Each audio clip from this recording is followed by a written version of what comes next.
because she was also a woman of great faith that I can tell you about.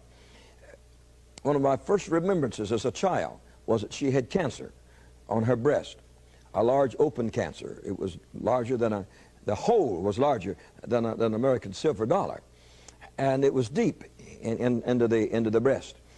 And in those days, the doctors only knew one thing, and that was with a knife to cut it out. And they always told you, we'll never get the roots, it'll come back. And so she was praying and not knowing what to do, and the doctors were waiting for a decision. And during this time, she had a dream. And she dreamed that Jesus came into her room, a bedroom, while she was sleeping, and stood at the foot of the bed and reached over and touched her. And this was just a dream. So the next day she told my father, says, I had a dream that Jesus came into my bedroom and that he touched me and I was healed. He grunted a few times, you know. He didn't know much about anything like that. He knew a lot about other things like sin, but he didn't know a lot about that.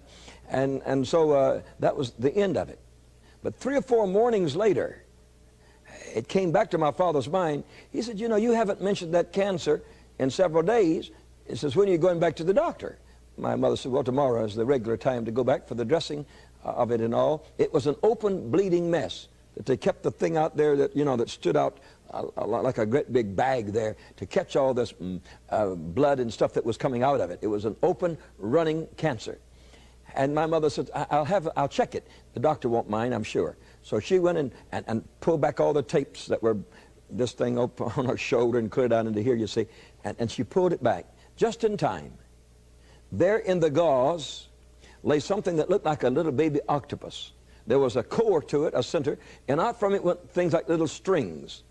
And that was out from it. They were the tendrils of this cancer. And all lay there in the gauze. And she looked in the mirror and she felt, and new skin had grown clear across the hole. And it was gone. When she showed my father this, it made an impression. And she forever told it. She told us children about it. She told it in church and testimony meetings. She was a witness unto God. Now that will impress, you know, a child growing up. What's up, guys? So hope you were encouraged from that testimony from Lester Sumrall. So God will heal in like 2 ways. The way that you heard there was probably gifts of healing, where God decides out of his own sovereign will to just move and heal somebody, because it didn't sound like she was really actively in faith believing God for her healing. The second way is where you initiate it by your own faith. Jesus said, what things soever you desire, when you pray, believe you receive it and you shall have it. So you can take the promises of God, claim your healing, and stand on it until you have the victory. And the victory can come in an instant like that, or it could be over time. But I hope you've enjoyed this. Make sure you hit the like button. It helps to grow and expand the channel. Subscribe if you haven't already. And don't forget to spend time with God daily, because it is your strength and your armor. Talk to you next time.